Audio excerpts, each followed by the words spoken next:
It is important to understand the sequence of events that led up to the creation of the Declaration of Independence. On April 18, 1775, hundreds of British troops marched toward Concord, Massachusetts. As the story goes, the colonists knew that the British were very unhappy with the colonists' unrest, but the colonists were unsure how the British would attack. Paul Revere had been called to the surgery of Dr. Joseph Warren, who was a patriot in Boston. Warren was a personal friend of Revere's, so upon arrival at the doctor's surgery, Paul Revere was alerted to the British's movement over land.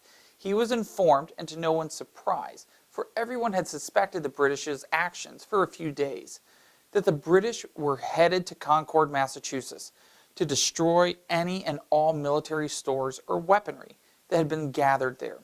Dr. Warren had also told Revere that the British were headed to Lexington, Massachusetts, to arrest Sam Adams and John Hancock.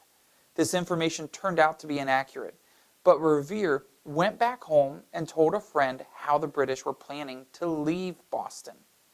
The friend was to hang a single lantern in the bell tower of Christ's Church if the British were going to exit by land, and 2 lanterns if they were going to exit by sea across the Charles River. Revere went home and got ready to make his famous ride.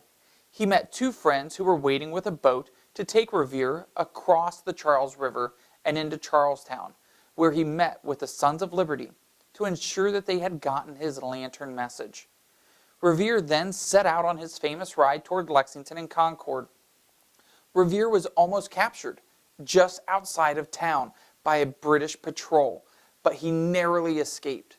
No one knows exactly what Paul Revere said as he went along his ride throughout the countryside, but it was recorded by a sentry that when Revere approached a house where Samuel Adams and John Hancock were staying, that he had been shushed for being too loud. Revere responded by saying, "Noise? You'll have noise enough before long. The regulars are coming." What most don't know is that Revere did not make this ride alone, nor did he make the majority of his ride. After meeting up with William Dawes, who had already been alerting the countryside along a different route, they set out together and met up with another rider by the name of Dr. Samuel Prescott. Soon after they all met up, they were stopped by a British patrol. Dawes had gone in to inform the residents of a home about the British when Revere and Prescott were taken captive. Revere and Prescott tried to escape the British by riding off in different directions. But because Revere was unfamiliar with the territory, he was easily recaptured by the British while Prescott was able to escape. The British patrol eventually let Revere go, minus his horse. They confiscated that and made him walk to Lexington. Revere arrived just in time to hear gunfire, but he could not identify who shot first, the militia or the British.